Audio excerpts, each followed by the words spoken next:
AFP, despite Lampedusa, Europe still split on migration. Plus use search YouTube Maps Play News Gmail Drive Calendar More Translate Books Offers Wallet Shopping Blogger Finance Photos. Even more from Google. Sign in. Welcome to the new way to find your favorite Google products. Click the grid to have a look. Hidden Fields. Despite Lampedusa, Europe still split on migration. By Claire Rosenberg AFP 19 hours ago.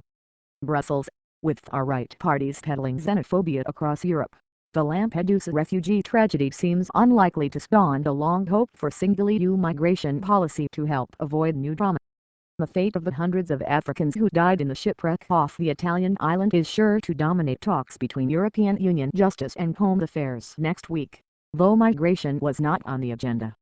For years now, the EU's executive, the European Commission, has struggled to rouse interest in a single approach to the divisive issue of migration, time after time coming up against a brick wall of national self-interest. We need a new policy at the European level, said Michel Cerconi, spokesman for Home Affairs Commissioner Cecilia Malmström. Migration policies are fragmented, inward-looking, left in the hands of member states and subject to domestic political considerations, he added. Immigration is viewed as a threat, the problem, never as a potential benefit.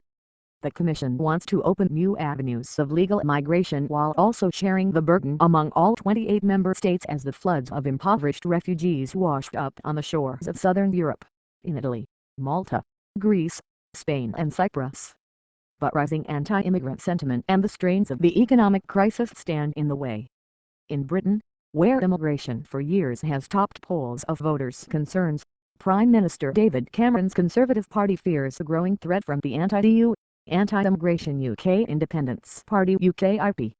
In the Netherlands, far-right Geert Wilders said in a statement issued as the scale of the Lampedusa tragedy was unfolding that the government's decision to take in 250 Syrian refugees was simply incomprehensible.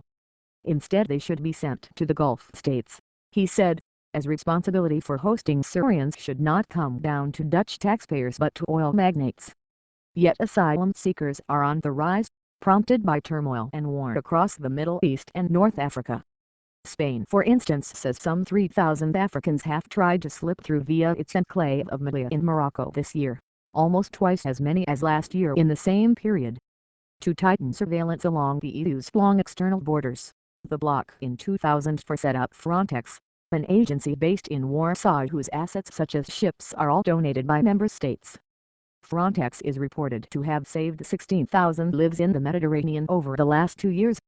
But due to crisis-era belt-tightening, its budget has slipped from €118 million $160 million in 2011 to $90 million in 2012 and $85 this year. Will tightening Europe's borders work? But Italy, which says 30,000 migrants have arrived so far this year, more than 4 times the number from last year, wants the agency moved south.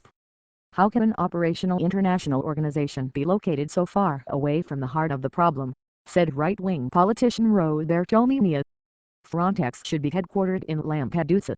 The Commission meanwhile plans to launch a new state-of-the-art surveillance system in December to track, identify and save ships in danger carrying migrants. The launch of Eurosur, which will include drones, satellite systems and high-resolution cameras, will be put to the vote at the European Parliament next week. But there are divisions over the new system, which will be based on data exchange between various national maritime agencies that survey sea borders. The MIG-REAROP network of NGOs working on migration issues says Eurosur is the worst possible response because it fails to address the real issue of why migrants and refugees seek to come to Europe. Tightening up the borders will only lead to new traumas, to migrants taking ever more dangerous and costly routes, said MIG-REAROP Vice President Claire Rodier. The Commission meanwhile is also seeking to press ahead with efforts to open new channels for legal migration. In June, for instance, the EU signed a mobility partnership with Morocco to negotiate a deal facilitating the delivery of visas for students, researchers and business executives. Its flip side is to also agree to jointly fight trafficking. The Commission hopes to sign similar agreements with other countries across the Mediterranean such as Tunisia. Copyright 2013 AFP. All rights reserved. More related articles: Lampedusa boat disaster. Row in Italy.